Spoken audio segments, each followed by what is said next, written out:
नमस्कार, स्वागत है आपका खबर न्यूज में। एनपीएस लागू होने के बाद नियुक्ति पाए शिक्षक पेंशन के हकदार नहीं।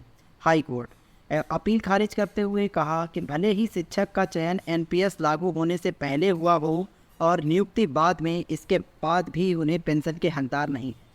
इलाहाबाद हाई कोर्ट ने एक मामले की सुनवाई करते हुए कहा है कि नई पेंशन योजना एनपीएस लागू होने की तिथि के बाद नियुक्त हुए सहायक अध्यापक पुरानी पेंशन के हकदार नहीं हैं, भले ही उनका चयन एनपीएस लागू होने से पहले हुआ हो। न्यायमूर्ति महेश चंद्र त्रिपाठी और न्यायमूर्ति अनीश कुमार गुप्ता की खंडपीठ ने यह आदेश देते हुए गाजीपुर निवासी सुषमा यादव की विशेष अपील खारिज कर दी है। याचिका में सिंगल बेंच में 4 मार्च 2024 के आदेश को चुनौती दी थी। सिंगल बेंच ने याची को पुरानी पेंशन का लाभ देने से इनकार कर दिया था। याची का कहना था कि उनका चयन 1 अप्रैल 2005 को एनपीएस लागू होने की तिथि से पहले हुआ था, ऐसे में पेंशन मिलनी चाहिए। याची ने 8 मार्च 1998 को सहायक की नियुक्ति के लिए आवेदन किया था, मगर 2006 को नियुक्ति प्राप्त होने हुआ। उसने पुरानी पेंशन के लिए बीएसए गाजीपुर व अन्य अधिकारियों के प्रत्यावेदन दिया, मगर उन्होंने स्वीकार नहीं किया। याची ने कहा कि चयन प्रक्रिया 1998 में शुरू हुई थी, मगर नियोजकों ने उसका पूरा नहीं किया और कोर्ट के आदेश के बाद उसे 2006 में नौकरी मिली। इसमें उसकी कोई गलती नहीं है। याची अधिवक्ता ने नंदलाल केस के हवाला देते हुए कहा कि चयन प्रक्रिया यदि नई पेंशन योजना लागू होने से पहले शुरू हो चुकी है और नियुक्ति नई पेंशन लागू होने के बाद मिली है, तो वह पुरानी पेंशन का लाभ पाने की हकदार है। वहीं मुख्य अस्थायी अधिवक्ता विपिन बिहारी पांडे ने कहा कि नंदलाल केस याची के मामले में लागू नहीं होता है। सरकार की सुविधा अनुसार काम नहीं करता है कानून।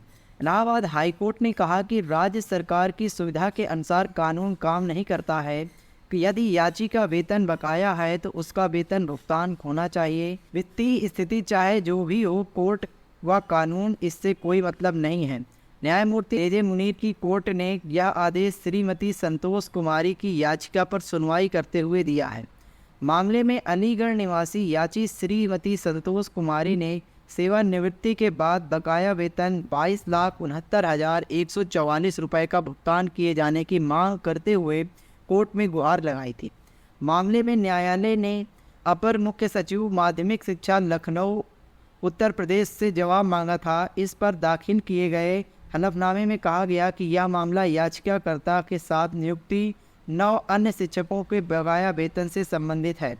इस मामले में भुगतान से राज्य सरकार के खजाने पर भारी वित्तीय बोझ पड़ेगा।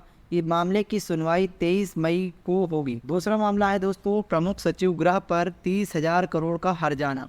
दोस्तों, पारिवारिक और व्यावसायिक विवादों से जुड़े आपराधिक मामलों में आधार पर फिरोजाबाद के डीएम की ओर से एक ही परिवार के 3 लोगों के खिलाफ गुंडा एक्ट का नोटिस जारी करने से खफा इलाहाबाद हाई कोर्ट ने प्रमुख सचिव गृह पर 30,000 रुपये का हर्जाना लगाया है। हर्जाना राशि 2 हफ्ते में अदा करनी होगी।